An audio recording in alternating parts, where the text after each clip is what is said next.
اعوذ باللہ من الشیطان الرجیم بسم اللہ الرحمن الرحیم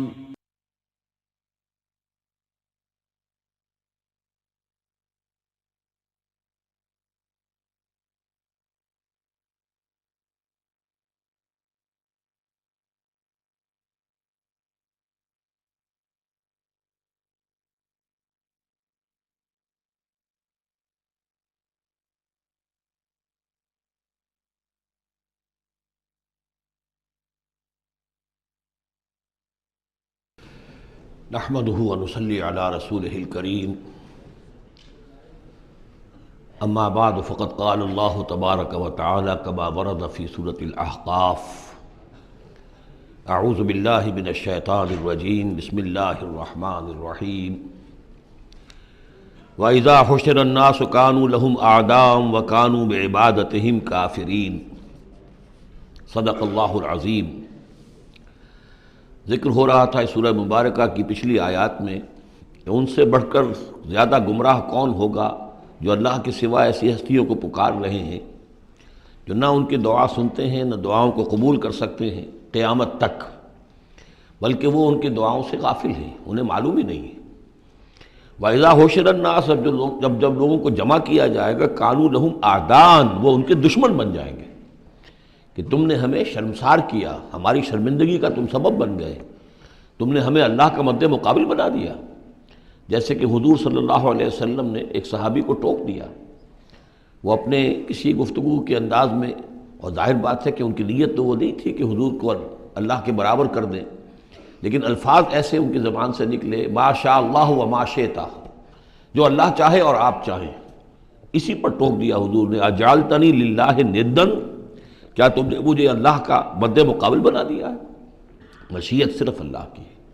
تو یہ اولیاء اللہ، یہ فرشتے، یہ پیغمبر، اگر انہیں آپ نے اللہ کے برابر بنا دیا، ان کو پکار رہے ہیں، ان سے دعائیں کر رہے ہیں، تو یہ تو گویا کہ ان کے لیے شرمندگی کی بات ہوگی اللہ کے سامنے، تو وہ دشمن بنیں گے۔ وَإِذَا حُشِرَ النَّاسُ كَانُوا لَهُمْ أَعْدَاءً وَكَانُوا بِعِبَادَتِهِمْ كَافِرِينَ، اور وہ تو ان کی عبادت کا انکار کریں گے۔ وَإِذَا تُتْلَىٰ عَلَيْهِمْ آيَاتُنَا بَيِّنَاتٍ، اور جب انہیں سنائی جاتی ہیں پڑھ کر ہماری آیات بینات، قَالَ الَّذِينَ كَفَرُوا لِلْحَقِّ لَمَّا جَاءَهُمْ، تو یہ کافر کہتے ہیں اس حق کے بارے میں جو ان کے پاس آیا ہے، هَذَا سِحْرٌ مُبِينٌ، یہ تو کھلا جادو ہے۔ ام یقولون افطراہ، سے گھڑ لیا ہے، یعنی محمد صلی اللہ علیہ وسلم نے یہ قرآن خود تصنیف کیا ہے۔ قُلْ إِنِ افْتَرَيْتُهُ فَلَا تَمْلِكُونَ لِي مِنَ اللَّهِ شَيْئًا، اے نبی ان سے کہہ دیجئے کہ اگر میں نے یہ گھڑ کر اللہ کی طرف منسوب کیا ہوتا تو تم مجھے اللہ کے پکڑ سے کچھ بھی نہیں بچا سکتے۔ یہ مضمون آئے گا آخری پارے میں، لو تقول علینا بعض الاقاویل، بلکہ 29ویں پارے میں، لأخذناہ بالیمین ثم لقطعنا منہ الوتین، کہ اگر بالفرض خدا نہ خواستہ اگر محمد صلی اللہ علیہ وسلم کوئی چیز گھڑ کر ہماری طرف منسوب کر دیں تو ہم ان کا داہنا ہاتھ پکڑیں گے اور پھر ان کی رگے جان کو کاٹ دیں گے۔ ظاہر بات ہے کہ یہ صرف اس میں جو غصہ ہے وہ ان لوگوں پر ہے جو کہہ رہے تھے۔ هو عالم بما تفیضون فیہ، اللہ تعالیٰ خوب جانتا ہے جن چیزوں میں تم لگے ہوئے، جو کچھ تم کہہ رہے ہو، جو تمہارا ظاہری قول ہے اس کو بھی جانتا ہے، اور جو تمہارے دل میں چھپا ہوا اسے بھی جانتا ہے۔ کفا بہ شہیدا بینی و بینکم، اور وہ کافی ہے بطور گواہ میرے اور تمہارے مابین، وہ جانتا ہے کہ میں اس کا رسول ہوں، اس نے میرے پاس وحی بھیجی ہے۔ وہو الغفور الرحیم، اور وہ بخشنے والا ہے، رحم فرمانے والا۔ قل ما کنت بدعا من الرسل، اے نبی ان سے یہ بھی کہیے کہ میں کوئی نیا نویلا رسول تو نہیں ہوں، کوئی پہلا رسول تو نہیں ہوں میں کہ مجھ سے پہلے کوئی رسول آئے نہ ہوں۔ بہت سے رسول آئے ہیں، ہاں میں آخری رسول ضرور ہوں، لیکن میں کوئی نیا سا رسول تو نہیں ہوں کہ کوئی ایک نئی بات ہو بالکل۔ بدعت، اسی سے وہ بدعت کا لفظ بنا ہے ہمارے ہاں، جو چیز دین میں نہیں ہے اور لا کر اس کو آغاز کر دیا جائے تو در حقیقت وہ بدعت ہے۔ تو ما کنت بدعا من الرسول، جیسے کہ ہم سورہ آل عمران میں پڑھ آئے ہیں، وما محمد الا رسول قد خلت من قبلہ الرسل۔ اسی طریقہ سے عیسیٰ ابن مریم کے بارے میں آیا ہے علیہ الصلوۃ والسلام کہ عیسیٰ ابن مریم کیا ہے؟ رسول، اور ان سے پہلے بہت سے رسول گزرے ہیں۔ قل ما کنت بدعا من الرسل وما ادری ما یفعل بی ولا بکم، اور مجھے کچھ معلوم نہیں ہے کہ کیا کیا جائے گا میرے ساتھ اور کیا کیا جائے گا تمہارے ساتھ۔ یعنی اس سے مراد یہ نہ سمجھیے کہ حضور کو یہ معلوم نہیں تھا کہ آخرت میں میرے ساتھ کیا کیا جائے گا، وللآخرۃ خیر وابقیٰ، حضور کے لیے تو یقیناً آخرت جو بہت بہتر ہے۔ لیکن یہ کہ ابھی کیا ہونے والا ہے، کل کیا ہونے والا ہے۔ ظاہر بات ہے کہ طائف آپ گئے تھے تو بڑی امیدیں لے کر گئے تھے نا، لیکن یہ کہ وہاں جا کر جو صورتحال ہوئی گویا کہ وہ حضور کی توقعات کے بالکل خلاف تھی۔ آپ کو تو امید تھی کہ کوئی نہ کوئی بڑا جو وہاں کا سرداروں میں سے کوئی نہ کوئی اگر مان لے گا میری بات کو تو میں پھر اپنا، چونکہ مکے میں تو اب ابو طالب کا انتقال ہو گیا اور وہی دنیاوی اعتبار سے میرے لیے پروٹیکشن کا ذریعہ تھے، لہذا اب کوئی اگر بڑا رئیس اور بڑا کوئی سردار جو ہے طائف کا وہ ایمان لے آئے تو میں اپنا یہ مرکز وہاں شفٹ کر دوں، لیکن یہ کہ وہاں وہ بات پوری نہیں ہو سکی۔ ما ادری ما یفعل بی ولا بکم، مجھے یہ معلوم نہیں ہے کہ کیا کیا جائے گا تمہارے ساتھ۔ ان اتبع الا ما یوحی الی، میں تو بس پیروی کر رہا ہوں اس کی جو میری طرف وحی کی جا رہی ہے۔ وما انا الا نذیر مبین، اور میں نہیں ہوں مگر کھلا خبردار کر دینے والا، بس میری حیثیت تو یہ ہے۔ قل ارأیتم ان کان من عند اللہ وکفرتم بہ، اے نبی ان سے کہیے کہ ذرا غور کرو، سوچ لو، اگر ان کان من عند اللہ، جو چیز اللہ کی طرف سے آئی ہے یہ ہے واقعتاً اللہ کی طرف سے، وکفرتم بہ، اور تم نے اس کا کفر کیا، اس کا نتیجہ کیا نکلے گا؟ یعنی یہ کہ تم سوچو، امکان تو ہے نا، تم کہہ رہے ہو کہ میں نے گھڑ لی ہے، چلیے، حالانکہ دل میں تم جانتے ہو کہ یہ گھڑی ہوئی کتاب نہیں ہے۔ اگر گھڑی ہوئی کتاب ہوتی، انسان کی تصنیف ہوتی تو تم بھی اس کا مقابلہ کرتے، تمہیں چیلنج دیا گیا ہے کہ اس جیسی کتاب بنا لاؤ، اس جیسی ایک صورت ہی بنا لاؤ، تو تمہارے دل میں وہ بات نہیں ہے۔ لیکن سوچ لو ذرا کہ اگر یہ شے واقعتاً اللہ کی طرف سے ہے، قل ارأیتم ان کان من عند اللہ وکفرتم بہ، اور تم نے اس کا انکار کر دیا، وشہد شاہد من بنی اسرائیل علی مثلہ، اور گواہی دے چکا ہے ایک گواہ بنی اسرائیل میں سے ایک ایسی ہی کتاب کی۔ اصل میں اس میں کافی تفسیر کے اندر اقوال میں اختلاف ہے، اس سے مراد جو ہے عام مومنین اہل کتاب ہیں یا حضرت موسیٰ علیہ السلام، اس لیے کہ کتاب استثناء میں جو پیشن گوئی ہے اس میں یہ الفاظ ہیں کہ اے موسیٰ میں ان کے بھائیوں میں سے تیرے مثل ایک پیغمبر اٹھاؤں گا۔ کتاب استثناء کے 18ویں باب کی 18 اور 19ویں آیات ہیں یہ تورات کی، جو عہد نامہ قدیم ہے اس میں، تو گویا کہ مثل ہی، یعنی حضرت موسیٰ کی طرح کے محمد ہے، حضرت محمد کی طرح کے موسیٰ ہیں علیہ الصلوۃ والسلام، کیونکہ صاحب شریعت رسول ہیں حضرت موسیٰ علیہ السلام۔ حضرت عیسیٰ صاحب شریعت نہیں ہے، صاحب کتاب ہے، انجیل دی گئی ہے، انجیل میں شریعت نہیں ہے، انجیل میں حکمت ہے۔ کل ہم پڑھ چکے ہیں جئتکم بالحکمہ، میں تمہارے پاس حکمت لے کر آیا۔ شریعت، قانون،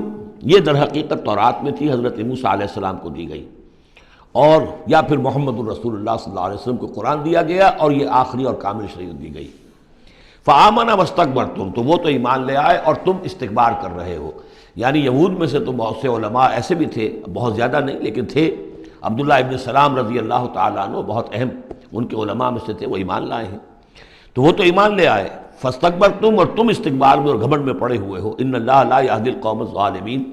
اللہ ظالموں کو ہدایت نہیں دیتا۔ وقال الذین کفروا للذین آمنوا لو کان خیرا ما سبقونا الیہ، اور کہا ان لوگوں نے جنہوں نے کفر کی روش اختیار کی ان لوگوں کے بارے میں جو ایمان لائے، کیونکہ ان میں سے زیادہ تر جو حضور کے آس پاس ہوتے تھے، اس لیے کہ بہرحال ان میں بڑے بڑے لوگ بھی تھے جو ایمان لائے تھے حضور پر، حضرت عثمان ابن عفان بھی تھے، بڑے گھرانے کے فرد تھے،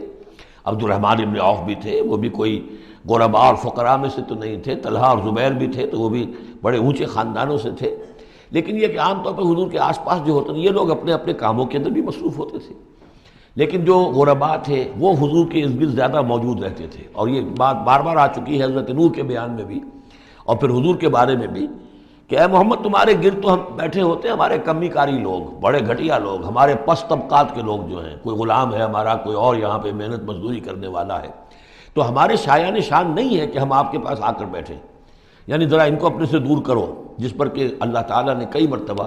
یہ فرمایا کہ اے نبی آپ ان کی بات پر نہ جائیے، اور کہیں ان اہل ایمان کو کہ جو صبح و شام اللہ کو پکارتے ہیں اور اللہ کی رضا جوئی میں لگے ہوئے ہیں، ان کو کہیں آپ اپنے سے دور نہ کر دیں، اگر ایسا آپ کریں گے تو یہ ظلم ہو جائے گا۔ لیکن بہرحال ان کا کہنا یہ تھا کہ اگر یہ لوگ جو ہیں اگر واقعتاً یہ خیر ہوتا، لو کانا خیرن ما سبقونا، اگر یہ واقعتاً خیر ہوتا قرآن اور یہ دین، تو یہ لوگ جو ہیں یہ اس پر سبقت نہ کرتے ہم سے،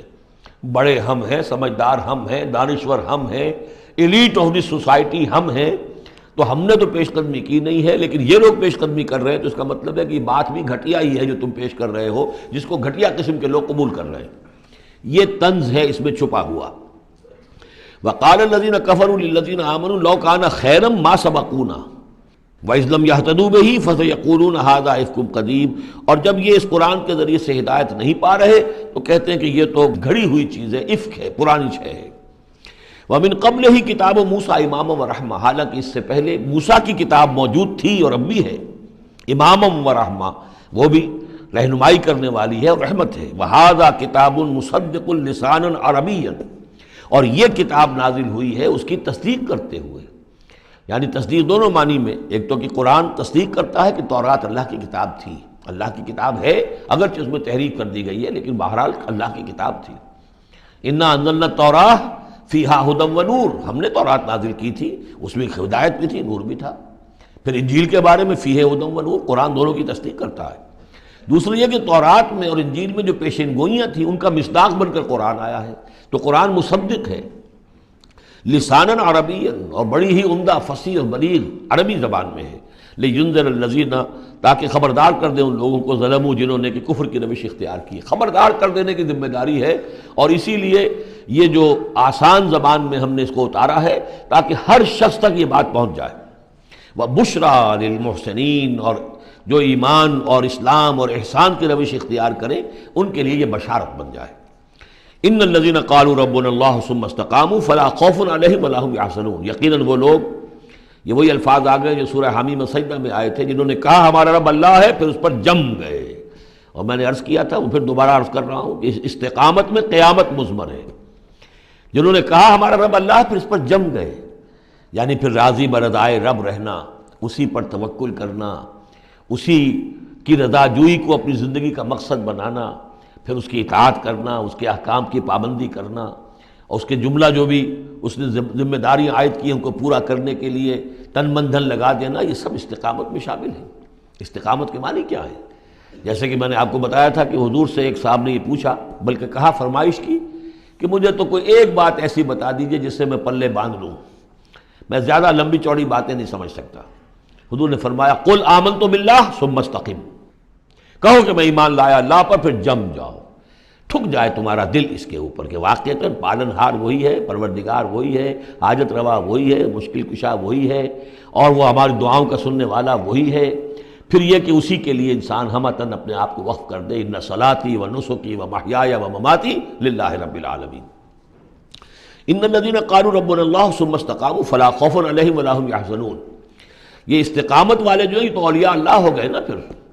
جیسے کہ ہم نے سورہ یونس میں پڑھا تھا، الا ان اولیاء اللہ لا خوف علیہم ولا هم یحزنون الذین آمنوا وکانوا یتقون،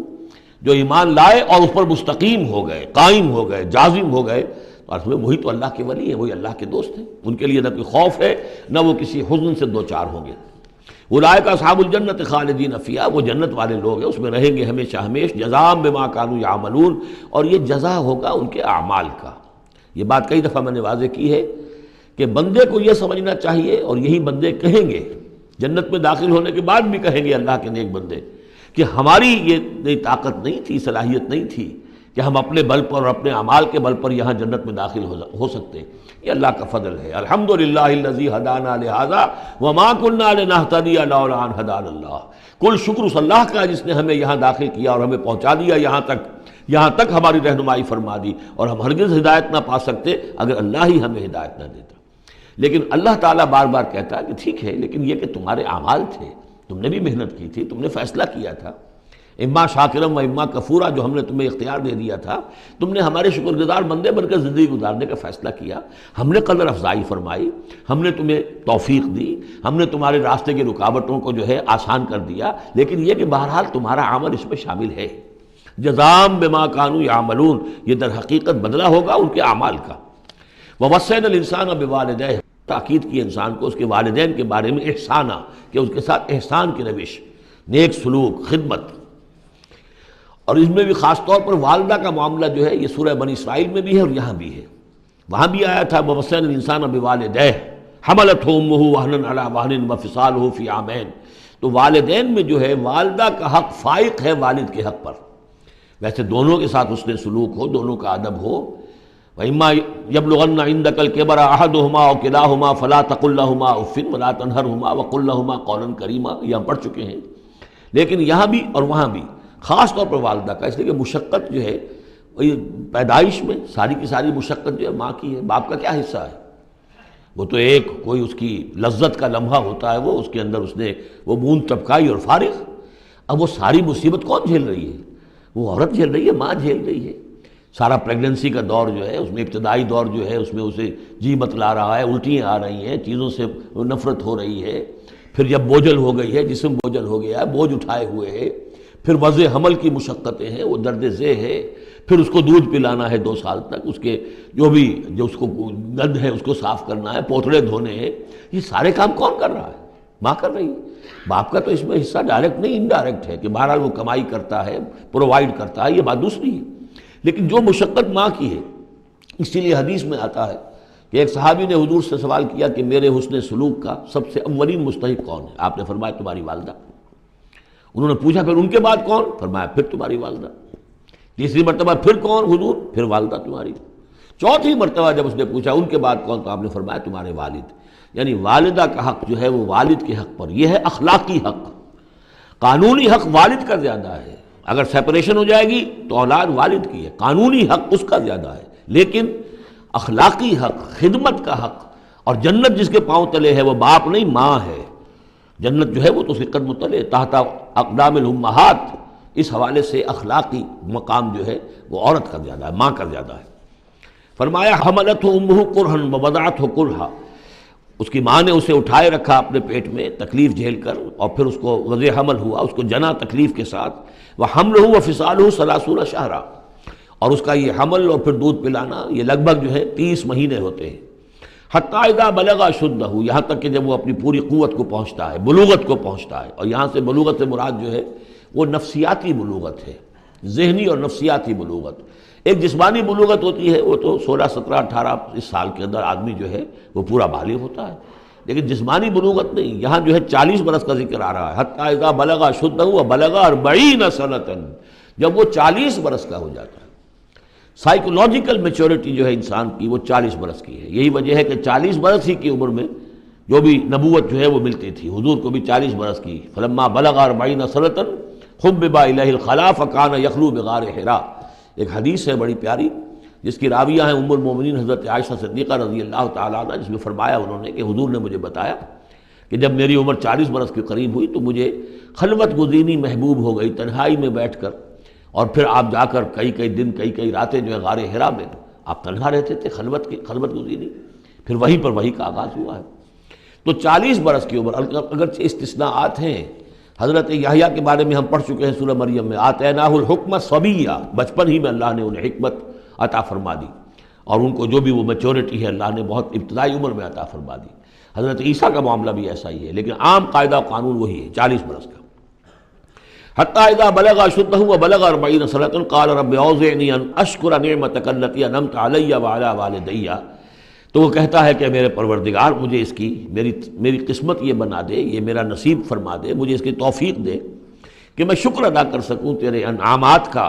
جو مجھ پر ہوئے اور میرے والدین پر ہوئے، وان اعمل صالحا ترضاہ، اور یہ کہ میں ایسے عمل کروں اچھے جو تجھے پسند آئیں، جنہیں تو پسند کرے، واصلح لی فی ذریتی، اور پھر یہ کہ میرے لیے میری اولاد کے لیے بھی، اولاد میں بھی میرے لیے بہتری پیدا کر دے۔ ایک تو یہ ہوتا ہے کہ اصلح لی ذریتی، میری اولاد کو اصلاح کر دے، انہیں صالح بنا دے، لیکن یہاں پہ انداز جو ہے ذرا دیکھیے، اصلح لی فی ذریتی، اس لیے کہ اولاد صالح ہوگی تو اس کا فائدہ مجھے بھی پہنچے گا، اس لیے کہ اگر اولاد جو ہے وہ صالح ہے اور نیک ہے تو اس سے یقیناً انسان جو ہے وہ دعائیں کریں گے، استغفار کریں گے، اور ان کے جو اعمال صالحہ ہیں، چونکہ باپ نے کوئی تربیت اچھی دی تھی تو ان کے اعمال صالحہ سے بھی اس کے اپنے حساب کے اندر بھی اندراج ہوتا رہے گا نیکیوں کا۔ تو اصلح لی فی ذریتی، میری ذریت میں، میری نسل میں میرے لیے اصلاح فرما دے، یعنی ان کی اصلاح فرما جس سے کہ خود مجھے بھی فائدہ پہنچے۔ اسی بالکل یہی مفہوم ہے کہ جو ہم نے سورہ الفرقان میں پڑھا ہے، وَجْعَلْنَا لِلْمُتَّقِينَ إِمَامًا، مراد یہ کہ ہماری اولاد کو متقی بنا، تاکہ ان کی جو ہم از خود ان کے آگے چلنے والے ہیں، ان کے امام ہیں، وہ ہمارے فالوورز ہیں، ہمارے پیچھے چلنے والے ہیں، اور قیامت میں ایسا ہوگا حشر میں آدمی اٹھیں گے اور ان کے پیچھے ان کی نسلیں چلی آ رہی ہیں، تو ہمارے پیچھے آنے والے ہیں وہ نیک ہوں، متقی ہوں۔ وَأَصْلِحْ لِي فِي ذُرِّيَّتِي إِنِّي تُبْتُ إِلَيْكَ، میں تیری جناب میں توبہ کرتا ہوں، رجوع کرتا ہوں، وَإِنِّي مِنَ الْمُسْلِمِينَ، اور یقیناً میں تیرے فرما برداروں میں سے ہوں۔ أُولَٰئِكَ الَّذِينَ نَتَقَبَّلُ عَنْهُمْ أَحْسَنَ مَا عَمِلُوا، یہ وہ لوگ ہیں جن سے ہم ان کے بہترین اعمال قبول فرمائیں گے، وَنَتَجَاوَزُ عَنْ سَيِّئَاتِهِمْ، اور اگر کوئی خطائیں ہوں گی، کوئی چیز ان کے اندر کمزوری کا پہلو بھی ہوگا، ہم اس سے درگزر فرمائیں گے۔ فی اصحاب الجنہ، اور پھر یہ اصحاب الجنہ میں ہوں گے، جنت والوں میں شامل ہو جائیں گے۔ وعد الصدق الذی کانوا یوعدون، یہ سچا وعدہ ہے جس کا کہ ان سے وعدہ کیا جاتا تھا۔ اب اس کے برعکس سے کردار ہے، یہ تو یہ کہ ایک صالح بیٹا ہے، اور وہ جب اپنی پوری میچورٹی کو پہنچا ہے اور بلوغ کو پہنچا ہے نفسیاتی اور ذہنی اعتبار سے، تو اس کا طرز عمل تو یہ ہے جو آ گیا، رب اوزعنی ان اشکر نعمتک التی انعمت علی وعلی والدی وان اعمل صالحا ترضاہ واصلح لی فی ذریتی۔ ایک دوسرا برعکس کردار ہے، والذی قال لوالدیہ اف لکما اتعداننی ان اخرج وقد خلت القرون من قبلی، اور وہ شخص جو اپنے والدین سے کہتا ہے، والدین مسلمان ہیں لیکن بیٹا آوارہ ہو گیا ہے، یا ذہنی طور پر جو ہے وہ گمراہ ہو گیا ہے، وہ نہ آخرت کو مان رہا ہے نہ اللہ کو مان رہا ہے، کسی اور رخ پہ جا رہا ہے، تو وہ اپنے والدین سے کہتا ہے اف لکما، میں بڑا بیزار ہوں آپ سے، یہ کیا آپ لوگوں نے ڈھکوسلے تراش رکھے ہیں، یہ کیا آخرت واخرت کی آپ مجھے دھمکی دیتے رہتے ہیں، اتعداننی، کیا آپ مجھے اس بات سے ڈراتے ہیں، وعدہ دیتے ہیں، دھمکاتے ہیں، ان اخرجا، کہ مجھے نکالا جائے گا، دوبارہ زندہ کیا جائے گا، وقد خلت القرون من قبلی، مجھ سے پہلے نہ معلوم کتنی نسلیں بیت چکی ہیں، ہزارہا لوگ نسل بعد نسل ختم ہو چکے ہیں، تو میں تو ان باتوں کو ماننے والا نہیں ہوں، یہ آپ کے ڈھکوسلے ہیں، یہ پرانی باتیں ہیں، دقیانوسی باتیں ہیں۔ وہما یستغیثان اللہ ویلک آمن، اور وہ دونوں ماں باپ جو ہیں بیچارے وہ نیک، وہ دعائی دے رہے ہیں اللہ کی کہ اللہ کے بندے، ویلک، تباہی ہو تیری، خرابی ہو تیری، آمن، ایمان لا، مان ان باتوں کو، ان وعد اللہ حق، یقیناً اللہ کا وعدہ سچا ہے۔ فیقول ما ھذا الا اساطیر الاولین، وہ کہتا ہے نہیں میں نہیں مانتا، نہیں یہ تو نقلیں ہیں، پرانی کہانیاں ہیں جو پچھلوں سے نقل ہوتی چلی آ رہی ہیں۔ اولئک الذین حق علیہم القول، یہ وہ لوگ ہیں کہ جن پر اللہ کی بات سچی ہو گئی، یعنی مستحق ہو گئے اللہ کے کلمہ عذاب کے، فی امم قد خلت من قبلہم، اور انہی قوموں کے اندر وہ بھی پھر شامل کر دیے جائیں گے جو ان سے پہلے گزر چکی ہیں، من الجن والانس، جنات میں سے بھی اور انسانوں میں سے بھی، انہم کانوا خاسرین، یقیناً وہی لوگ ہیں خسارے والے، برباد ہونے والے۔ وَلِكُلٍّ دَرَجَاتٌ مِّمَّا عَمِلُوا، اور سب کے لیے درجے اور مقامات معین ہوں گے ان کے اعمال کے اعتبار سے۔ وَلِيُوَفِّيَهُمْ، اور تاکہ اللہ تعالیٰ پورا ان کے اعمال، وَلِيُوَفِّيَهُمْ أَعْمَالَهُمْ وَهُمْ لَا يُظْلَمُونَ، پورا ان کو دے دے گا ان کے اعمال کا بدلہ، اور ان پر کوئی ظلم نہیں ہوگا، کوئی حق تلفی نہیں ہوگی۔ وَيَوْمَ يُعْرَضُ الَّذِينَ كَفَرُوا عَلَى النَّارِ، اور جس دن کہ یہ کافر پیش کیے جائیں گے آگ پر، اور اس وقت ان سے کہا جائے گا اذهبتم طیباتکم فی حیاتکم الدنیا واستمتعتم بها، دیکھو بھائی تم نے اپنے جو مزے لینے تھے، لوٹنے تھے، عیش کرنے تھے، وہ تم دنیا کی زندگی میں کر چکے ہو، تم نے وہاں حرام خوریاں کی، حلال اور حرام کی تمیز کو ختم کیا، تم نے وہاں عیش کیے، اذهبتم طیباتکم، اپنی مزے کی چیزیں جو ہیں وہ تم لے جا چکے، فی حیاتکم الدنیا، تم اپنی دنیا کی زندگی میں، واستمتعتم بها، اور اس سے تم نے بہت فائدہ اٹھا لیا۔ فَالْيَوْمَ تُجْزَوْنَ عَذَابَ الْهُونِ بِمَا كُنْتُمْ تَسْتَكْبِرُونَ فِي الْأَرْضِ بِغَيْرِ الْحَقِّ، تو آج اب تمہیں بہت ہی اہانت آمیز عذاب دیا جائے گا، ذلت کا عذاب، بسبب اس تکبر کے جو تم کرتے رہے ہوئے زمین میں ناحق، وَبِمَا كُنْتُمْ تَفْسُقُونَ، اور جو تم نے وہاں پر نافرمانیاں کی ہیں اور ہمارے احکام کو توڑا ہے۔ وَاذْكُرْ أَخَا عَاد، اور ذرا تذکرہ کیجئے اخا عاد قوم عاد کے بھائی کا، یعنی حضرت ہود علیہ السلام، اذ انذر قومہ بالاحقاف، جب کہ انہوں نے اپنی قوم کو خبردار کیا احقاف میں، یہ احقاف کا علاقہ تھا، بالکل جنوبی ساحل جو ہے عرب کا، جزیرہ نما عرب کا، اس کے ساتھ، اور اب وہاں پر بہت ہی سخت قسم کا، وہ بدترین قسم کا صحرا ہے احقاف۔ وقد خلت النذر من بین یدیہ ومن خلفہ، ان سے پہلے بھی، ان کے سامنے بھی اور بہت سے خبردار کرنے والے آئے تھے۔ یہ میں نے عرض کیا تھا کہ انبیاء متعدد آ کر پھر آخری کوئی رسول آتا تھا کہ جو پھر آخری اتمام حجت کرتا تھا۔ اللہ تعبدوا الا اللہ، انہوں نے یہی دعوت دی تھی کہ مت پوجو کسی کو سوائے اللہ کے، انی اخاف علیکم عذاب یوم عظیم، مجھے اندیشہ ہے تمہارے اوپر، تمہارے بارے میں کہ ایک بڑے دن کا عذاب تم پر آئے گا۔ قالوا اجئتنا لتافکنا عن آلہتنا، انہوں نے کہا کہ کیا تم اس لیے آئے ہو اے ہود کہ تم ہمیں اپنے ان معبودوں سے برگشتہ کر دو؟ فاتنا بما تعدنا ان کنت من الصادقین، تو اگر تم سچے ہو تو جس عذاب کی دھمکی ہمیں دے رہے وہ لے آؤ۔ قال انما العلم عند اللہ، انہوں نے کہا کہ اس کا علم تو اللہ کے پاس ہے، کل علم اللہ کے پاس ہے، وہ عذاب آئے گا، کب آئے گا، کس صورت میں آئے گا میں نہیں جانتا، وہ اللہ جانتا ہے۔ وَأُبَلِّغُكُم مَّا أُرْسِلْتُ بِهِ، اور میں تو تمہیں پہنچا رہا ہوں وہ جو اس نے مجھے دے کر بھیجا ہے، جو پیغام اس نے دیا میں پہنچا رہا ہوں، میرا کام انذار ہے، ابلاغ ہے، پہنچا دینا ہے، واضح کر دینا ہے۔ وَلَٰكِنِّي أَرَاكُمْ قَوْمًا تَجْهَلُونَ، لیکن میں دیکھ رہا ہوں کہ تم نے بہت جہالت کی روش اختیار کر لی ہے، بجائے اس کے کہ میری بات پر غور کرو، دیکھو، سوچو، دل میں اترے تو اسے قبول کرو، تم نے تو گویا کہ ادھار کھائے بیٹھے ہو اس کی نفی پر اور اس کو نہ ماننے پر، تو تم جہالت پر اتر آئے ہو۔ فلما رأوه عارضا مستقبل اودیتہم، تو عذاب الہی جب آیا، اس کے آثار جب آئے تو وہ ایک ایسی صورت میں تھے کہ جو ہے کہ بادل آ رہے ہیں، تو جب دیکھا انہوں نے اس کو یعنی عذاب کو، رأوه یہ وہ عذاب کے لیے ضمیر ہے، عارضاً کہ اس کو ہم نے ایک ابر کی صورت میں بھیجا، مستقبل اودیتہم جو ان کی وادیوں کی طرف چلا آ رہا تھا، سامنے آ رہا تھا۔ قالوا هذا عارض ممطرنا، کہ یہ تو بادل آ گئے، ابر ہے، اب بارش ہوگی، جل تھل ہو جائیں گے، مطر آ رہی ہے۔ بل هو ما استعجلتم به، نہیں یہ تو وہ شے جس کی تم نے جلدی مچائی تھی کہ لے آؤ عذاب اگر لا سکتے ہو۔ ریح فیہا عذاب علیم، وہ ایک جھکڑ تھا جس کے بارے میں آئے گا سورۃ الحاقہ میں کہ سخرھا علیہم سبع لیال وثمانیۃ ایام، 7 رات اور 8 دن مسلسل وہ جھکڑ چلا ہے۔ ریح فیہا عذاب علیم، وہ جھکڑ ہے جس میں بہت بڑا عذاب ہے۔ تدمر کل شیء بامر ربھا، وہ ہر شے کو اپنے رب کے حکم سے اٹھا کر پٹکتی تھی، وہ ہوا جو ہے اٹھاتی تھی اور پٹکتی تھی۔ تدمر، جیسے کسی درخت کی جڑ سے اکھاڑا جائے پھر پھینک دیا جائے، اور وہ چونکہ تھے بھی بڑے طویل القامت لوگ تو بڑے بڑے ستونوں کی طرح پھر پڑے تھے، کاجاد النخل خاویہ، جیسے کہ وہ کھجوروں کے تنے پڑے ہوئے ہیں زمین کے اوپر۔ تدبر کل شیء بامر ربھا فاصبحوا لا یری الا مساکنہم، پھر وہ ایسے ہو گئے کہ اب کچھ نظر نہیں آ رہا تھا سوائے ان کے مسکنوں کے، ان کے گھر نظر آ رہے ہیں، ان کی حویلیاں، ان کی بلڈنگیں، لیکن وہاں اس میں بسنے والا اب کوئی نظر نہیں آ رہا۔ کذالک نجزی القوم المجرمین، اسی طرح ہم بدلہ دیا کرتے ہیں مجرموں کی قوم کو۔ وَلَقَدْ مَكَّنَّاهُمْ فِي مَا إِن مَّكَّنَّاكُمْ فِيهِ، اب یہاں قریش سے، مکے والوں سے خطاب ہو رہا ہے، ان کو ہم نے جو تمکن عطا کیا تھا زمین میں، جو مال و اسباب دیا تھا، جو طاقت دی تھی، فیما ان مکناکم فیہ، اس میں اتنا تمکن تمہیں ہم نے نہیں دیا، اتنی طاقت تمہارے پاس نہیں ہے۔ ان کی تہذیب، جیسا کہ میں عرض کر چکا ہوں، وہ شداد کا جو شہر تھا، اب اس کے جو ہیں باقیات وہ نظر آ چکے ہیں سیٹلائٹس کے ذریعے سے کہ زمین کے نیچے جو ہے بہت گہرے وہ موجود ہیں، جو ان کے اوپر عذاب آیا اور اس کے اوپر، لیکن وہ دبے ہوئے موجود ہیں۔ اس کے بڑے بڑے جو ہے ستون جو بنائے تھے انہوں نے، غالباً 30 بڑے بڑے ان کی فصیل کے ساتھ جو ہے پلرز ہیں جن کو گن لیا گیا ہے، اب وہ موجود ہیں۔ یہ ساری نشانیاں اب ایک ایک کر کے ظاہر ہوں گی۔ وَلَقَدْ مَكَّنَّاهُمْ فِي مَا إِن مَّكَّنَّاكُمْ فِيهِ، ہم نے وہ چیزیں انہیں دی تھی کہ جو اے قریش تمہیں نہیں دی، ہم نے ان کو، تمہیں وہ تمکن نہیں دیا۔ وَجَعَلْنَا لَهُمْ سَمْعًا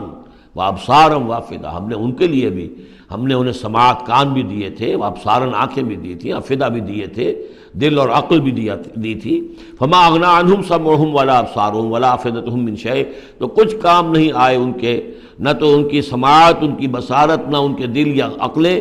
میں کسی شے میں انہیں نہیں بچا سکے۔ اذ کانوا یجحدون بآیات اللہ، جب کہ وہ انکار کرتے رہے اللہ کی آیات کا۔ وحاق بہم ما کانوا بہ یستہزئون، اور ان کو گھیر لیا اور ان پر الٹ پڑی وہی چیزیں جن کا کہ وہ مذاق اڑایا کرتے تھے۔ وَلَقَدْ أَهْلَكْنَا مَا حَوْلَكُم مِّنَ الْقُرَىٰ، اور ہم نے تو ہلاک کیا ہے بہت سی بستیوں کو جو تمہارے ہی ارد گرد آباد تھیں۔ میں وہ نقشہ بنا کے بھی آپ کو دکھا چکا ہوں کہ یہ تمام جو احقاف، یہ گویا کہ مکے کے جنوب مشرق میں تھے، سمود کا علاقہ جو ہے مکے کے شمال میں تھا، اسی شمال کے رخ پر جو ہے پھر وہ مدین کا علاقہ، اور پھر یہ کہ ادھر ڈیڈ سی کے ساتھ ساحل پر، اس کے بھی اب حال ہی میں خبر آئی ہے کہ اس کے بھی جو کھنڈرات وغیرہ ہیں وہ بحیرہ بردار، اس کے اندر پانی کے نیچے وہ موجود ہیں، ابھی ان کی تلاش ہو گئی ہے، وہ معلوم ہو گئے ہیں، انکشاف ہو گیا ہے۔ تو فرمایا وَلَقَدْ أَهْلَكْنَا مَا حَوْلَكُم مِّنَ الْقُرَىٰ، ہم نے بہت سی بستیوں کو، شہروں کو ہلاک کیا جو تمہارے ارد گرد ہی تھیں۔ وَصَرَّفْنَا الْآيَاتِ لَعَلَّهُمْ يَرْجِعُونَ، اور اسی طرح ہم نے پھیر پھیر کر ان کو یہ آیات اپنی سنائی ہے تاکہ وہ رجوع کریں، پلٹیں، لوٹیں۔ فَلَوْلَا نَصَرَهُمُ الَّذِينَ اتَّخَذُوا مِن دُونِ اللَّهِ قُرْبَانًا آلِهَةً، تو کیوں نہ مدد کی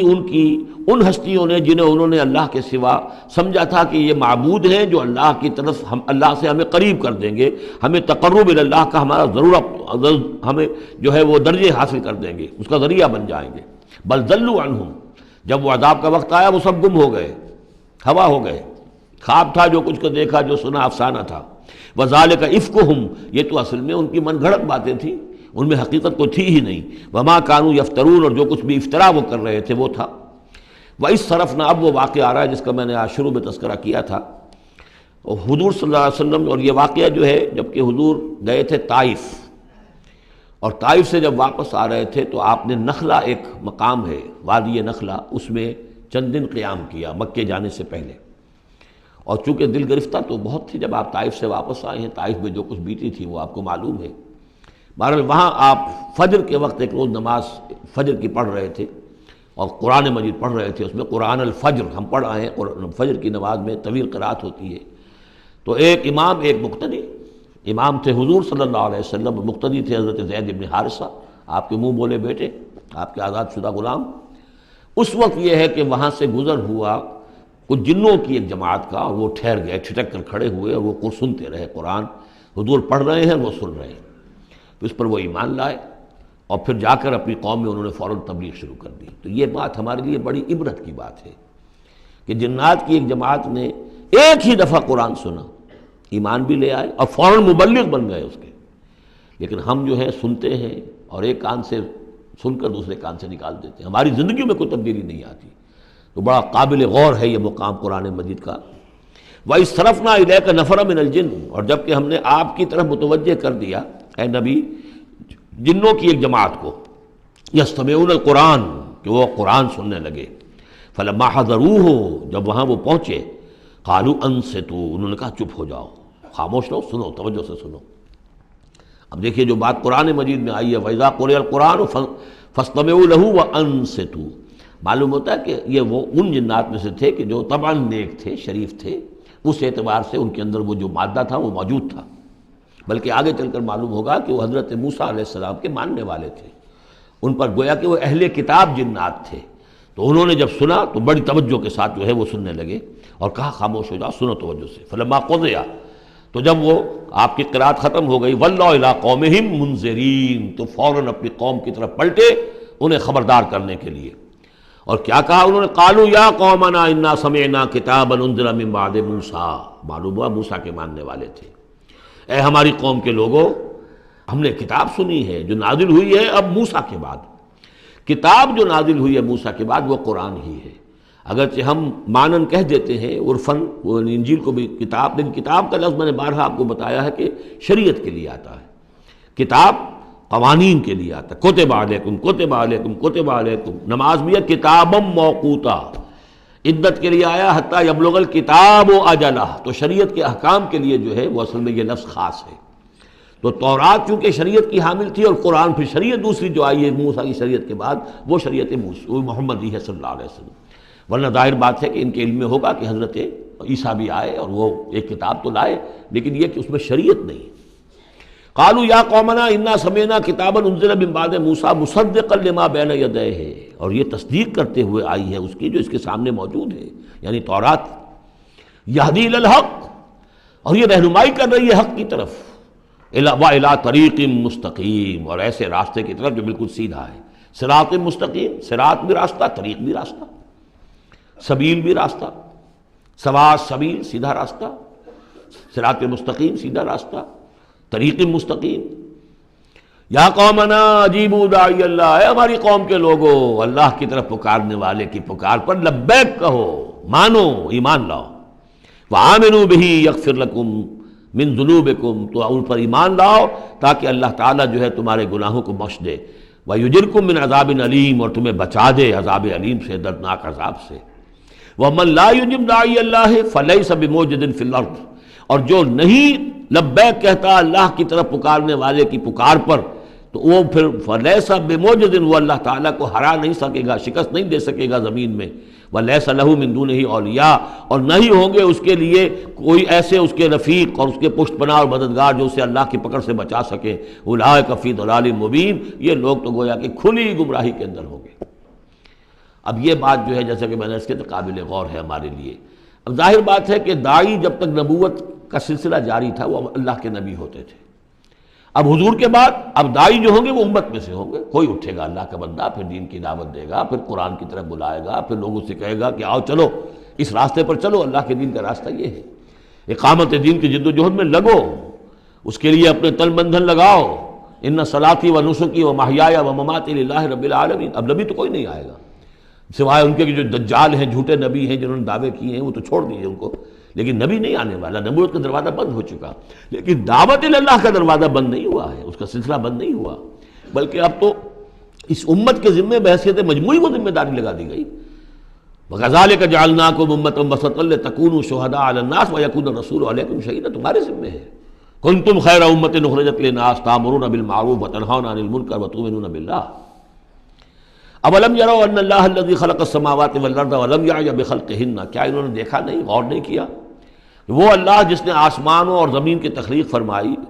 اور وہ تھکا نہیں، ہارا نہیں اس سے، ان کی تخلیق سے، یعنی جیسے کہ سورہ قاف میں ہم پڑھیں گے افعینا بالخلق الاول، کیا ہم عاجز آ گئے ایک دفعہ بنانے کے بعد، ہماری ساری جو بھی کریٹو ایکٹیویٹی تھی اور کریٹو پوٹینشیل ہمارا ختم ہو گیا، ایگزاسٹ ہو گیا، ہم دوبارہ نہیں بنا سکتے تمہیں۔ تو لم یا بخلقہن، وہ عاجز نہیں آ گیا ان کی تخلیق سے، اب اس کی جو خلاقی کی قوت ہے وہ ختم نہیں ہو گئی ہے۔ بقادر علی ان یحیی الموتى، تو کیا وہ قادر نہیں ہوگا اس پر کہ مردوں کو زندہ کر دے؟ بلا، کیوں نہیں، انہ علی کل شیء قدیر، یقیناً وہ ہر چیز پر قادر ہے۔ ویوم یعرض الذین کفروا علی النار، اور جس روز کے پیش کیے جائیں گے یہ کافر آگ پر، الیس ھذا بالحق، اس وقت سوال کیا جائے گا یہ ہے حق، یہ حقیقت ہے یا نہیں؟ تم ڈھکوسلا کہتے تھے، تم کہتے تھے کہ ایسی ہمیں دھونس دی جا رہی ہے، کوئی جہنم وغیرہ نہیں، کوئی حساب کتاب نہیں، کوئی جزا و سزا نہیں، کوئی باس بعد الموت نہیں، الیس ھذا بالحق، کیا یہ حقیقت نہیں ہے؟ قالوا بلا وربنا، وہ کہیں گے کیوں نہیں، ہمارے پروردگار تیری قسم یہ حق ہے۔ قال فذوقوا العذاب بما کنتم تکفرون، تو اللہ فرمائے گا اب چکھو اس عذاب کا مزہ اپنے اس کفر کی پاداش میں جو تم کرتے رہے ہو، فاصبر۔ اب آخری بات حضور سے، فاصبر کما صبر اولو العزم من الرسل، اے محمد صلی اللہ علیہ وسلم آپ بھی صبر کیجئے جیسے کہ ہمارے اولو العزم رسول آپ سے پہلے صبر کرتے رہے۔ یہ اولو العزم من الرسل عام طور پر خیال یہ کہ 5 ہیں، بعض حضرات 7 شمار کرتے ہیں، حضرت ہود حضرت صالح کو بھی شامل کرتے ہیں، لیکن 5 پر چونکہ اسی سلسلہ سور کی صورت ہے سورہ شورى جس میں 5 کا ذکر ہے۔ شرع لکم من الدین ما وصى به نوحا والذی اوحینا الیک وما وصینا به ابراہیم وموسیٰ وعیسیٰ، حضرت نوح، حضرت ابراہیم، حضرت موسیٰ، حضرت عیسیٰ اور حضرت محمد صلی اللہ علیہ وسلم علیہ الصلوۃ والسلام، یہ اولو العزم من الرسل ہیں۔ اور اس میں جو یوں سمجھیے کہ عزم اور صبر کا معاملہ جو ہے اس میں حضرت ایک اعتبار سے حضرت نوح سب سے آگے ہے، 950 برس تک جو ہے انہیں صبر کرنا پڑا، فلبث فیہم 1000 سنۃ الا 50 عاما۔ اور ایک ذاتی تکلیف اس میں حضرت ایوب علیہ الصلوۃ والسلام، ان کو جو کوفت ذاتی تکلیف، بیماری، نہایت ہی تکلیف دہ بیماری، تو اس میں ان کا صبر ایوب اس اعتبار سے مشہور ہے۔ فاصبر کما صبر اولو العزم من الرسل، صبر کیجئے جیسے کہ ہمارے اولو العزم پیغمبر صبر کرتے رہے، ولا تستعجل لہم، اور ان کے لیے جلدی نہ کیجئے۔ کیا مطلب؟ یہ خیال جو کبھی شاید حضور کے دل میں بھی آ جاتا ہو، لیکن یہ کہ دوسرے مسلمانوں کے دلوں میں آنا تو بالکل قرین قیاس ہے کہ اللہ تعالیٰ ان کو پکڑتا کیوں نہیں؟ یہ کس طریقے سے بلال کو کیسے مار رہا ہے یہ امیہ ابن خلف، اللہ تعالیٰ اس کا ہاتھ چھل کیوں نہیں کر دیتا؟ وہ تو علی کل شیء قدیر ہے۔ اور اس قوم کو کب تک یہ مہلت دی جائے گی؟ کیوں نہیں ان پر عذاب آ جاتا جیسے کہ عذاب آیا تھا پچھلی قوموں کے اوپر؟ فرمایا نہیں، ولا تستعجل، پچھلی صورت بھی اسی پر ختم ہوئی تھی کہ اے نبی اہل ایمان سے یہ کہیے کہ ذرا ان کو ابھی معاف کریں، ابھی ان کو کچھ عرصے کے لیے، چونکہ جو ہمارا ابھی فیصلہ جو ہے وہ یہ ہے کہ ابھی وہ وقت عذاب کا نہیں آیا ہے، تو ابھی یہ ذرا درگزر کرتے رہیں۔ وہی بات یہاں خاص طور پر واحد کے صیغے میں خطاب کر کے حضور سے کہی جا رہی ہے، فاصبر کما صبر اولو العزم من الرسل ولا تستعجل لہم، تستعجل لہم، ان کے لیے جلدی نہ کیجیے، کانہم یوم یرون ما یوعدون، جس دن کے یہ دیکھیں گے اس عذاب کو، جب عذاب آئے گا تو ایسے محسوس کریں گے لم یلبسوا الا ساعۃ من نہار، کہ نہیں رہے تھے مگر دن کی کسی ایک حصے میں، ایک گھڑی دن کی صرف۔ بلاغ، یہ ہے پہنچا دینا، ھذا بلاغ، لیکن ھذا یہاں پر محذوف ہو گیا، ھذا بلاغ، بلاغ یہ پہنچا دینا ہے۔ فہل یہلک الا القوم الفاسقون، تو ہلاک تو وہی کیے جائیں گے، کون ہلاک کیا جائے گا سوائے ان کے کہ جو نافرمان لوگ تھے۔ یہاں یہ جو 8 سورتوں کا ایک سلسلہ چلا آ رہا تھا وہ بھی ختم ہوا، اور یہ کہ جو 5واں جو گروپ ہے مکی اور مدنی صورتوں کا، ان میں سے جو مکیات کا سلسلہ ہے وہ ختم ہو گیا، اور یہ 13 صورتیں ہیں، سورہ سبا، فاطر، پھر یاسین، پھر صافات، پھر صاد، اور پھر یہ 8 صورتیں، سورہ زمر، اور پھر مومن، اور پھر حامیم سجدہ، اور شورا، اور زخرف، اور دخان، اور جاسیہ، اور احقاف۔ یہ صورتیں ہیں کہ جہاں مکیات ہیں۔ اب اس کے ساتھ 3 مدنیات ہیں۔ یہ 3 جو مدنیات ہیں ان میں سے 2 صورتیں تو بڑی ہم وزن ہیں اور جوڑے کی شکل میں ہیں، لیکن ایک صورت جو ہے اگرچہ بہت جامع صورت ہے قرآن حکیم کی وہ، لیکن اس کو ہم کہہ سکتے ہیں مضمون کے اعتبار سے کہ وہ سورہ فتح کا ایک ضمیمہ ہے۔ اگرچہ اسلامی ریاست کے اصول، اسلامی معاشرے کے لیے بنیادی ہدایات کے اعتبار سے قرآن حکیم کی اہم ترین، جامع ترین صورت ہے۔ 18 آیات میں اللہ تعالیٰ نے، یوں سمجھیے کہ سورہ نساء، سورہ مائدہ میں جو اصول دیے ہیں اسلامی معاشرے کے اور اسلامی ریاست کے، ان کا لب لباب اور خلاصہ 18 آیات میں ہے سورہ حجرات کی۔ جہاں تک سورہ محمد صلی اللہ علیہ وسلم کا تعلق ہے، یہ بھی قرآن کی ان صورتوں میں سے ہے کہ جس کے 2 نام ہیں، اس کا نام سورہ قتال بھی ہے۔ زمانہ نزول جو ہے یہ غزوہ بدر سے متصلاً قبل نازل ہوئی ہے، یعنی سورہ بقرہ ہی کا ضمیمہ اس کو سمجھنا چاہیے۔ سورہ بقرہ ہے، اکثر وہ آیات جو نازل ہوئی ہیں ہجرت کے بعد سے لے کر اور غزوہ بدر تک، ایک تو ان کا بڑا مجموعہ ہے جو 40 رکوعوں پر مشتمل ہے، وہ تو سورہ بقرہ ہے، لیکن اس کو علیحدہ رکھا گیا ہے، اگرچہ ہے اسی سلسلے کے اندر، اور اس کے علیحدہ رکھنے کا میں بیان کروں گا کہ سبب کیا ہے۔ تو گویا کہ اس کو ایک طرح سے سمجھیے کہ زمانہ نزول کے اعتبار سے یہ سورہ بقرہ کا ضمیمہ ہے، غزوہ بدر سے قبل نازل ہوئی۔ اور اس کا پس منظر کیا ہے کہ جب یہ حضور نے صلی اللہ علیہ وسلم اپنا اقدام کا عمل شروع کیا ہے، یعنی ایک تو 12 برس تک مکے میں تو حکم یہ تھا کہ ہاتھ بندھے رکھو، ہاتھ رکے رکھو، نو ریٹیلیشن، ریونج کا کیا سوال، انتقام تو بہت دور کی بات ہے، no raising of hands even in self defence, اپنے بچانے کے لیے بھی ہاتھ نہیں اٹھانے۔ اگر خباب بن الارت سے کہا گیا کہ اتارے کپڑوں، اتار دو، لیٹ جاؤ انگاروں کے اوپر، لیٹ جاؤ۔ حضرت یاسر کو اور حضرت سمیہ کو اور حضرت عمار کو جو کچھ بھی ایذائیں دے رہا تھا ابو جہل، کسی مسلمان کو اجازت نہیں تھی کہ جا کر اس کا ہاتھ پکڑے، نہیں۔ یہ مرحلہ تھا پیسو ریزسٹنس کا، کہ جو تکلیف آئی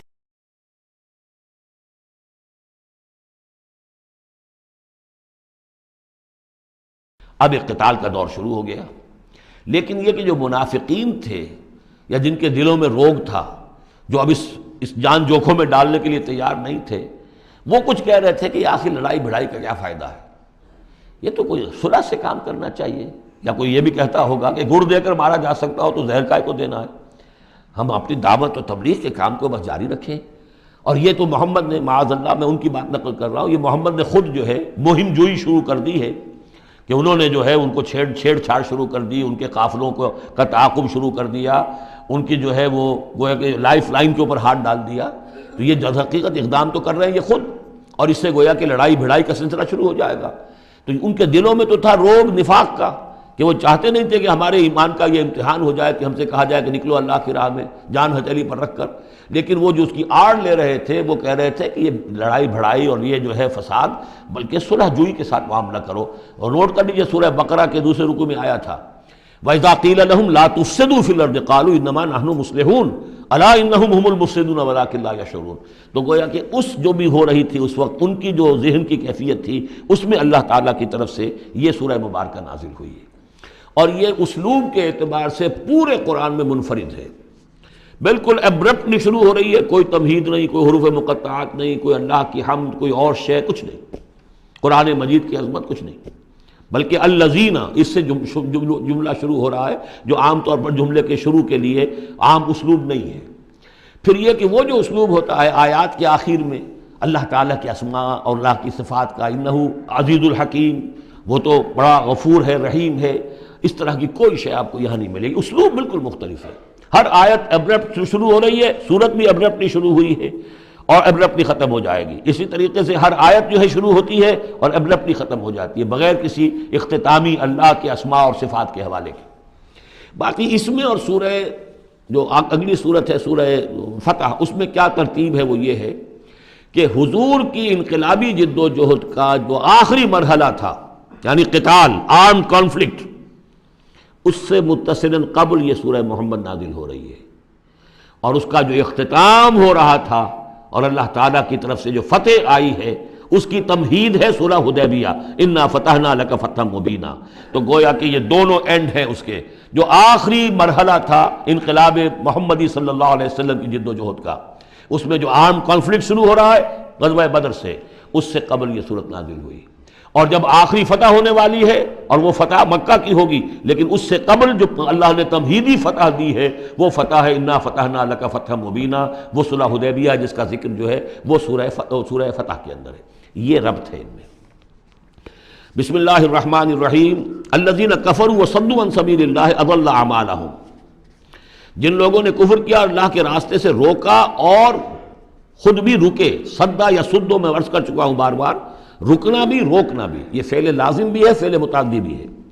جنہوں نے کفر کیا خود بھی رکے اور دوسروں کو بھی روکا اللہ کے راستے سے، اللہ نے ان کی ساری جد و جہد کو ضائع کر دیا۔ اضل اعمالہم، ان کی ساری کوشش جو تھی اللہ کے دین کے راستے کو روکنے کی، حضور کی دعوت کو کے راستے کو روکنے کی، سب جا چکی، ضائع ہو چکی، اکارت ہو چکی۔ اور اب یہ قافلہ جو ہے دعوت محمدی کا صلی اللہ علیہ وسلم اور انقلاب نبوی کا، یہ اپنے منزل کی طرف بڑھے گا، وہ آخری درجے میں اب شامل ہونے والا ہے۔ والذین آمنوا وعملوا الصالحات وآمنوا بما نزل علی محمد وهو الحق من ربهم کفر عنہم سیئاتہم واصلح بالہم، اور اس کے برعکس جو لوگ ایمان لائے، جنہوں نے نیک عمل کیے اور جو ایمان لائے اس شے پر جو نازل کی گئی ہے محمد پر صلی اللہ علیہ وسلم، وهو الحق، اور وہ حق ہے، من ربهم، ان کے رب کی طرف سے، کفر عنہم سیئاتہم، اللہ نے دور کر دیے، معاف کر دیے ان سے ان کی خطائیں، ان کی غلطیاں، واصلح بالہم، اور ان کے حال کو، ان کی کیفیت کو سنوار دیا، بنا دیا، ان کی سیرتیں، ان کے کردار۔ اب دیکھ لو یہ جو صحابہ کی جماعت جو ہے، ان کی سیرتیں دیکھو، ان کی شخصیتیں دیکھو، اللہ تعالیٰ نے ان کو نکھار کر ان بھٹیوں میں سے گزار کر کے جو مکے میں تھیں، جن میں سے کہ آزمائشوں کی بھٹیوں میں سے نکل کر آئے ہیں، تو کندن ہو چکے ہیں، خالص زر خالص۔ ذالک بان الذین کفروا اتبعوا الباطل، یہ اس لیے کہ جن لوگوں نے کفر کیا انہوں نے باطل کی پیروی کی، لہذا وہ تو نتیجہ اس کا وہی نکلنا تھا کچھ نکل رہا ہے۔ وَأَنَّ الَّذِينَ آمَنُوا اتَّبَعُوا الْحَقَّ مِن رَبِّهِمْ، اور جو لوگ ایمان لائے انہوں نے پیروی کی حق کی جو ان کے رب کی طرف سے آیا ہے۔ كَذَلِكَ يَضْرِبُ اللَّهُ لِلنَّاسِ أَمْثَالَهُمْ، اسی طرح اللہ تعالیٰ لوگوں کے لیے ان کی مثالیں بیان کرتا ہے۔ فَإِذَا لَقِيتُمُ الَّذِينَ كَفَرُوا فَضَرْبَ الرِّقَابِ، اب یہ ہے آیت جو مشکلات القرآن میں سے ہے۔ اس کی وجہ کیا ہے کہ اس میں بھی ایک تقدیم و تاخیر ہے۔ تقدیم و تاخیر کا اصول میں بتا چکا ہوں، قرآن مجید میں ہوتا ہے اس کے آہنگ کی وجہ سے، اور غور کرنا پڑتا ہے کہ اس کی اصل ترتیب کیا ہے، اور اس سے پھر بات واضح ہوتی ہے۔ تو یہ قانون دیا جا رہا ہے، اسی کا حوالہ تھا سورہ انفال میں کہ اگر یہ پہلے سے بات نہ آ گئی ہوتی تو اے مسلمانوں، تم نے جو یہ قیدیوں کو زر فدیہ لے کر چھوڑنے کا فیصلہ کیا ہے، اس پر تم پر بڑی سخت گرفت ہوتی ہے اللہ کی، لیکن چونکہ یہ آیت آ چکی تھی، اب وہ اس کی وضاحت میں کر دوں گا آپ کو۔ فَإِذَا لَقِيتُمُ الَّذِينَ كَفَرُوا، تو اے مسلمانوں جب اب تمہاری مٹ بھیڑ ہو کافروں سے، اب جو ہے عام کانفلکٹ شروع ہونا ہے، اب تلوار سے ٹکرائے گی، میدان میں تمہیں آنا پڑے گا، تو اس کا قاعدہ کیا ہے؟ فَضَرْبَ الرِّقَابِ، تو ان کی گردنوں کو مارنا ہے، پہلا کام یہ ہے، ان کی گردنیں مارو، انہیں قتل کرو۔ حَتَّى إِذَا أَسْخَنْتُمُوهُمْ، یہاں تک کہ جب تم ان کو اچھی طریقے سے کچل دو، ان کی طاقت ختم ہو جائے، فَشُدُّ الْوَثَاقِ، پھر تم ان کو قیدی بنا سکتے ہو، پھر باندھو ان کو مضبوطی کے ساتھ۔ فَإِمَّا مَنًّا بَعْدُ وَإِمَّا فِدَاءً حَتَّى تَضَعَ الْحَرْبُ أَوْزَارَهَا، اور پھر چاہے تو انہیں اس کے بعد جو ہے تم چھوڑ سکتے ہو احسان رکھ کر، بغیر فدیہ لیے، اور وَإِمَّا فِدَاءً، یا فدیہ لے کر، حَتَّى تَضَعَ الْحَرْبُ أَوْزَارَهَا، یہاں تک کہ جنگ جو ہے وہ اپنے ہتھیار رکھ دے، ڈال دے۔ اس میں ہے اصل میں تقدیم و تاخیر، یہ پہلے ہے حَتَّى إِذَا أَسْخَنْتُمُوهُمْ فَشُدُّوا الْوَثَاقَ حَتَّى تَضَعَ الْحَرْبُ أَوْزَارَهَا فَإِمَّا مَنًّا بَعْدُ وَإِمَّا فِدَاءً، یعنی یہ کہ جب تمہارا مقابلہ کافروں سے ہو تو پہلے مرحلہ یہ ہے کہ ان کی گردنیں مارو، پھر جب ان کی قوت کچھ نہیں جائے پھر تم انہیں قیدی بنا سکتے ہو جب تک کہ جنگ اپنے ہتھیار بالکل رکھ دے۔ اب اس کو سمجھ لیجئے کہ ایک ہوتی ہے بیٹلز، ایک ہوتی ہے وار۔ بدر جنگ تھی لیکن بیٹل کی نوعیت کی تھی، وار تو 6 سال تک چلنی ہے۔ Battle of Badr, battle of Uhud, battle of Ahzab, battle of Bani Mustaliq, battle نہ معلوم کتنی بیٹلز ہیں۔ یہ 6 سال تک مسلسل جنگ ہے جس میں کہ تھوڑا سا وقفہ آیا صلح حدیبیہ کی وجہ سے، ورنہ تو جا رہا ہے۔ وار واز کنٹینیوئنگ، وار ابھی ختم نہیں ہوئی ہے، ایک بیٹل ختم ہوئی ہے، ایک مہم ختم ہوئی ہے، ایک لڑائی ختم ہوئی ہے، جنگ تو جاری ہے۔ حتیٰ تضع الحرب اوزارہا، جبکہ وہ جنگ اپنے ہتھیار رکھ دے، یعنی اس درجے وہ دین کا غلبہ ہو جائے کہ اب کوئی ریزسٹنس نہ رہے، تو پھر یہ ہے کہ چاہے تم ان کو چھوڑ دو فدیہ لے کر، اور چاہے تم ان کو ویسے بھی احسان سے بھی چھوڑ دو تو کوئی حرج نہیں، احسان کرو بغیر فدیہ لیے بھی چھوڑ دو تو کوئی حرج نہیں۔ لیکن جب تک کہ ابھی مقابلہ چل رہا ہے اس وقت تک فدیہ لے کر چھوڑ دینے کے معنی کیا ہوئے کہ آپ نے کفر کو تقویت پہنچائی۔ جو آج جنگ کر کے یہاں کرنے کے لیے آئے تھے ان میں سے 70 مارے گئے، اچھا وہ تو کفر کا ایک بازو تو ٹوٹ گیا، لیکن یہ 70 جو تمہاری قید میں آئے تھے اس کو تم نے فدیہ لے کر چھوڑ دیا تو یہ بازو دوبارہ جا کر تم پر حملے کے لیے تیار ہو جائے گا کہ نہیں؟ لیکن چونکہ یہاں پہ اب اس کا معاملہ ججمنٹ کا، واقعتاً دشمن کی کمر کچلی گئی ہے یا نہیں، یہ ہے ججمنٹ کا معاملہ۔ تو حضور نے اگر یہ سمجھا کہ قمر کچلی گئی ہے تو اس کے اوپر پکڑ نہیں ہو سکتی۔ اجتہاد جو ہے، اجتہاد کا اصول یہ ہے کہ اجتہاد میں مخطی بھی ہو تو اسے اجر ملتا ہے اور مصیب ہو تو دوہرا اجر ہے۔ چونکہ حضور کے اجتہاد پر یہ تھا تو آپ کو اگر چھوڑ دیا گیا تو اما منن بعد و اما فدان، جب یہ آلٹرنیٹو اس کے اندر موجود ہے اس آیت کے اندر کہ اس کے بعد پھر چاہو تو تم بغیر کوئی فدیہ لیے ہوئے احسان دھر کر چھوڑ دو اور چاہے فدیہ لے کر چھوڑ دو، تو حضور نے اس کو استعمال کیا ہے۔ اگرچہ اللہ تعالیٰ کے نزدیک ابھی وہ کچلی نہیں گئی تھی کفر کی طاقت، لہذا یہ قبل از وقت ہے جو اجتہاد ہو گیا ہے۔ اسی لیے کہا کہ اگر یہ آیت نازل نہ ہو چکی ہوتی پہلے تو جو کچھ تم نے کیا ہے، ما کان لنبی ان یکون لہ اسرا حتی یسخن فی الارض، وہی لفظ ہے جو یہاں آیا ہے حتی اذا اسخنتموہم حتی یسخن فی الارض۔ کسی نبی کے لیے یہ روا نہیں ہے کہ وہ کوئی قیدی بنا لے جب تک کہ زمین میں پوری طریقے سے خونریزی نہ ہو جائے اور کفر کو کچل نہ دیا جائے۔ تریدون عرض الدنیا، تم دنیا کا ساز و سامان چاہتے ہو کہ یہ فدیہ دیں گے رقم آئے گی، واللہ یرید الآخرہ، اللہ کے نگاہوں کے سامنے آخرت ہے۔ اللہ عزیز الحکیم، اللہ عزیز اور حکیم ہے۔ لولا کتاب من اللہ سبقا، اگر یہ اللہ کی طرف سے وہ کتاب پہلے آنا چکی ہوتی، حکم، اب یہ کتاب کے معنی پھر وہی حکم ہے یہاں پر، اللہ کی طرف سے پہلے یہ آیت جو ہے جو اس حکم پر مبنی ہے وہ نازل نہ ہو چکی ہوتی، لمسکم فیما اخذتم عذاب عظیم، تو جو کچھ تم نے لیا ہے اس پر تمہارے اوپر بڑی سخت گرفت ہوتی ہے اللہ کی طرف سے، لیکن چونکہ وہ تھی فَقُلُوا مِمَّا غَنِمْتُمْ حَلَالًا طَيِّبًا، تو جو بھی اب تمہیں غنیمت ملی ہے اسے کھاؤ حلال، اس کو حلال اور طیب سمجھتے۔ یہ ہے اس آیت کا مطلب، جب تمہارا مقابلہ ہو دشمنوں سے تو گردنیں مارنا ہے پہلا کام، پھر جب پوری طرح کچل لو، طاقت کچھ نہیں گئی کفر کی، تو پھر قیدی بھی بناؤ، فَشُدُّ الْوَثَاقَ حَتَّى تَضَعَ الْحَرْبُ أَوْزَارَهَا، جب جنگ بالکل ختم ہو جائے اور گویا کہ وہ ہتھیار ڈال دیے جنگ نے، ڈگ ڈال دیے، اب کوئی طاقت نہیں رہی کفر میں، پھر تم چاہو تو ان کو فدیہ لے کر چھوڑ دو، چاہو تو بغیر فدیہ کے بھی چھوڑ دو، کوئی بات نہیں، اب کوئی خطرہ نہیں، اس لیے کہ انقلاب آ چکا اور مستحکم ہو چکا، اب ان کے کیے کچھ نہیں ہوگا۔ حتیٰ تضع الحرب اوزارها ذلک ولو یشاء اللہ لانتصر منہم، اللہ چاہتا تو خود ہی ان سے بدلہ لے لیتا، ان کفار سے انتقام لے لیتا، ولکن لیبلو بعضکم ببعض، اللہ تعالیٰ چاہتا تو اس 1000 کے لشکر کو آنے واحد میں ختم کر دیتا، لیکن اللہ نے تمہیں موقع دیا، تمہاری آزمائش کی، تمہارے صبر کا امتحان لیا، لیکن اللہ تعالیٰ امتحان لیتا ہے، جانچتا ہے بعض کو بعض کے ذریعے سے، وہ 1000 کے لشکر کے ذریعے سے ان 313 کے استقامت کی، ایمان اور استقامت جو ہے اس کی آزمائش ہو گئی۔ والذین قتلوا فی سبیل اللہ فلن یضل اعمالہم، اور جو لوگ اللہ کی راہ میں قتل ہو گئے تو اللہ تعالیٰ ان کے اعمال کو ضائع کرنے والا نہیں ہے، ان کے سارے اعمال کا بھرپور اجر انہیں مل جائے گا۔ سیہدیہم ویصلح بالہم، اللہ تعالیٰ ان کو راہ دے گا، پہنچا دے گا، جنت تک پہنچا دے گا، اور ان کے جو معاملہ ہوگا وہاں پہ ان کے احوال بہت اعلیٰ ہوں گے، بہت عمدہ ہوں گے۔ وَيُدْخِلُهُمُ الْجَنَّةَ عَرَّفَهَا لَهُمْ، اور داخل کرے گا انہیں اس باغات میں جو پہلے ہی انہیں پہچنوا دی ہے، بتا دیا ہے کہ اس جنت میں کیا کچھ ہوگا، وہ تو ہم بتا چکے ہیں قرآن کے اندر، اس جنت میں داخل کرے گا۔ یا ایھا الذین آمنوا ان تنصروا اللہ ینصرکم ویثبت اقدامکم، اہل ایمان اگر تم اللہ کی مدد کرو گے تو اللہ تمہاری مدد کرے گا اور تمہارے قدموں کو جما دے گا۔ یہ بہت اہم قانون ہے اللہ کا، تم اللہ کی مدد کرو گے تو اللہ مدد کرے گا۔ تم اللہ کے دشمنوں سے پینگیں بڑھاؤ، دوستیاں کرو، ان کی وفاداریوں کے دم بھرو، انہیں اپنا سرپرست سمجھو، انہیں اپنا حمایتی اور مددگار سمجھو، اور ساتھ ہی دعا کرو تو دعائے قنوت نازلہ چاہے سال بھر کرتے رہو گے، اللہ نہیں سنے گا تمہاری دعا۔ ڈھاکہ گیا، مشرقی پاکستان گیا، بدترین شکست آ گئی، قنوت نازلہ مکے میں بھی اور مدینے میں بھی پڑھے جا رہے تھے اور پورے پاکستان میں پڑھے جا رہے تھے، اللہ نے نہیں سنی۔ تمہاری دوستیاں کس سے؟ اللہ سے تو ہے نہیں۔ اللہ کے خلاف تو اعلان جنگ ہے، تمہاری ساری معیشت سود پر چل رہی ہے، تم نے اللہ کے باغیوں کو دوست بنایا ہوا، انہیں اپنا سرپرست سمجھتے ہو، انہی کی مدد پر تمہارا جو ہے سارا سہارا بھروسہ ہے۔ آ رہا تھا کوئی جہاز چل کر امریکہ کا، وہ تو نہیں آیا، تو اللہ کیوں سنے گا تمہاری بات؟ ان تنصروا اللہ ینصرکم ویثبت اقدامکم، اگر تم اللہ کی مدد کرو گے، تم اس کے اگر مخلص ہو، فرما بردار ہو، اس کے دین کا جھنڈا لے کر کھڑے ہو گئے ہو، تن من دھن اس کے لیے لگانے کو تیار ہو، اللہ مدد کرے گا اور تمہارے قدم جما دے گا۔ والذین کفروا فتعسا لهم، اور وہ لوگ جنہوں نے کفر کیا ہے ان کے لیے تو پھر ہے ان کو گویا کہ رد کر دینا، راندہ درگاہ کر دیے جائیں گے، وہ کھائیں ٹھوکریں۔ وعد اللہ اعمالہم، اللہ نے ان کے تمام اعمال کو، جد و جہد کو، کوششوں کو بالکل گمراہ کر دیا، یعنی ختم ہو گئی وہ، اور ان کا حاصل کچھ نہ ہوا۔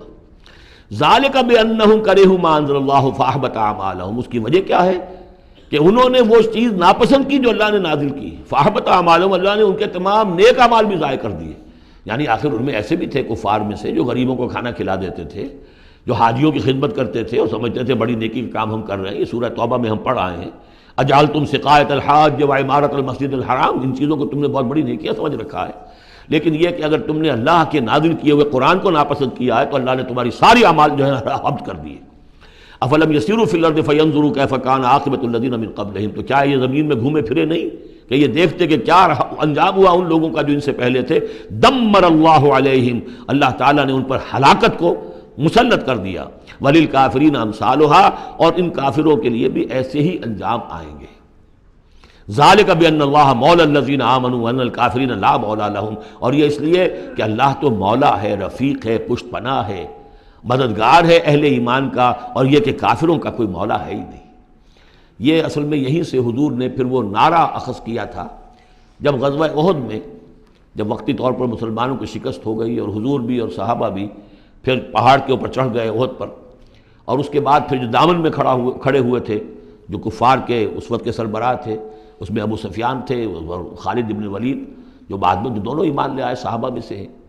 تو اس وقت یہ ہے کہ ابو سفیان نے نعرہ لگایا تھا، لنا عزا ولا عزا لکم، ہمارے لیے عزا جیسی دیوی ہے، اس نے ہماری مدد کی ہے، تمہارے لیے تو عزا ہے ہی نہیں۔ تو حضور نے کہا تھا مسلمانوں سے جواب دو، اللہ مولانا ولا مولا لکم، اللہ ہمارا مولا ہے، تمہارا کوئی مولا نہیں۔ اس نے کہا تھا اعلی حبل، لیکن یہ کہ اس کے جواب میں کہا گیا اللہ اکبر، اللہ سب سے اعلیٰ بھی ہے، بڑا بھی ہے۔ تو یہ جو نعرہ ہے کہ اللہ مولانا ولا مولا لکم، ذالک بان اللہ مولی الذین آمنوا وان الکافرین لا مولی لہم، ان اللہ یدخل الذین آمنوا وعملوا الصالحات جنات تجری من تحتها الانہار، یقیناً اللہ تعالیٰ داخل کرے گا ان لوگوں کو جو ایمان لائے اور جنہوں نے نیک عمل کیے ان باغات میں جن کے دامن میں ندیاں بہتی ہوں گی۔ والذین کفروا یتمتعون ویاکلون کما تاکل الانعام، اور وہ لوگ جو کفر کر رہے ہیں وہ کھا پی رہے ہیں، عیش اڑا رہے ہیں دنیا میں، کھا رہے ہیں جیسے کہ حیوانات بھی کھاتے ہیں۔ والنار مثوی لکم، لیکن یہ کہ بالآخر ان کا ٹھکانہ جو ہے وہ آگ ہے۔ وَكَأَيٍّ مِّن قَرْيَةٍ هِيَ أَشَدُّ قُوَّةً مِّن قَرْيَتِكَ الَّتِي أَخْرَجَتْكَ، اور اے نبی کتنی ہی بستیاں ایسی گزری ہیں کہ جو اس بستی سے کہیں زیادہ قوت میں تھیں جس نے آپ کو نکلنے پر مجبور کیا ہے۔ مکے سے بڑے بڑے شہر تھے، اس سے بڑی اس کی جو ہے قوتیں تھیں، بڑی طاقتور قومیں وہاں رہتی تھیں، تو یہ جو بستی جس نے کہ آپ کو وہاں سے نکلنے پر مجبور کیا ہے اس سے کہیں زیادہ بڑی جو بستیاں تھیں انہیں ہم نے ہلاک کیا۔ اہلکناہم فلا ناصر لہم، ان کو ہم نے ہلاک کر دیا اور ان کا کوئی مددگار نہ ہوا۔ افمن کان علی بینۃ من ربہ کمن زین لہ سوء عملہ، تو بھلا وہ شخص جو اپنے رب کی طرف سے بینہ پر ہے، اس کی سرشت اور اس کی فطرت نیک ہے، اور پھر یہ کہ اس کو اللہ تعالیٰ نے جو ہدایت دی ہے وہ اس پر قائم ہے۔ کمن زین لہ سوء عملہ، کیا وہ اس جیسا ہو جائے گا کہ جس کے اعمال اس کے لیے مزین کر دیے گئے ہیں، برے اعمال اس کے، لیکن اسے محسوس ہوتا ہے کہ بڑے شاندار میرے اعمال ہیں، میری تہذیب، طریقتکم المثلیٰ، تمہارا کلچر بہت اعلیٰ کلچر، مثالی کلچر، واتبعوا اہواہم، اور انہوں نے پیروی کی ہے اپنی خواہشات کی۔ ان دونوں میں ظاہر بات ہے کوئی مساوات نہیں ہو سکتی۔ وہ جو اللہ کی طرف سے بینہ پر ہے وہ کامیاب ہونے والے ہیں، اور یہ لوگ جو اپنی خواہشات کی پیروی کر رہے ہیں ناکام ہونے والے ہیں۔ بارک اللہ لی ولکم فی القرآن العظیم ونفعنی وإیاکم بالآیات والذکر الحکیم۔